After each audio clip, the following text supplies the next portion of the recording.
And look, fire is really far from the only concern in vacant buildings. Our Paul Gessler, he has been digging into other issues as well all week long. And Paul, quite a lengthy list for a city that has about 15,000 vacant homes. Right, yeah, and we are a block away from Abijoy on South Calhoun Street. And you'll notice this house right here behind me caught fire just on Saturday, 2 days before that fatal fire on Stricker Street. It also a vacant building, but firefighters tell us really the only difference was the floors didn't cave in on this one.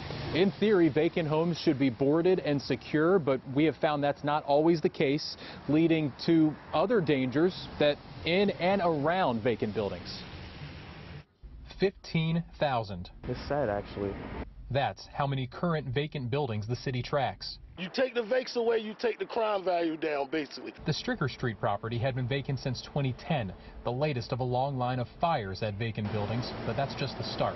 Nobody knows somebody is there until they enter the house or something. Just around the corner from City Fire Station 8 here in West Baltimore, this entire block of North Gilmore Street is scheduled for demolition. Still, many of the homes are not secure. You can actually look directly into many of these vacant buildings. These homes are really open to the elements and open to people, and in some cases, the boards have been pried right off. You can easily just walk inside of here and just be upstairs chilling or something. At this home, a water leak has caused icicles to form out front and on the basement bed.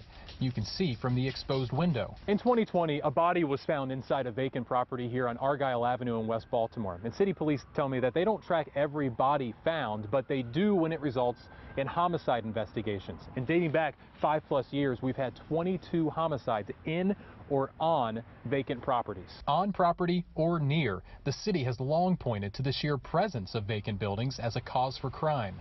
If you look at the map of where the murders are, the most violent crime is in the areas with most vacant. Last summer they had guys going around setting them on purpose. In 2019, investigators determined dozens of fires were intentionally set inside Baltimore vacant buildings. Police arrested 2 men. Court records show 1 was convicted. But fires in vacant buildings remain an issue, especially in West Baltimore. Will we love for the city to knock down every vacant house in the city so this never happens again?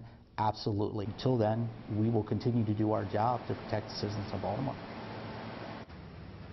Back live now to the firefighter union president's point. Baltimore is certainly not the only city in this country to deal with the vacant building issue.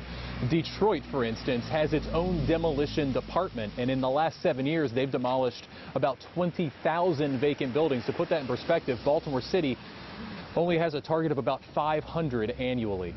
For now, reporting live in Southwest Baltimore, I'm Paul Gessler for CBS News Baltimore.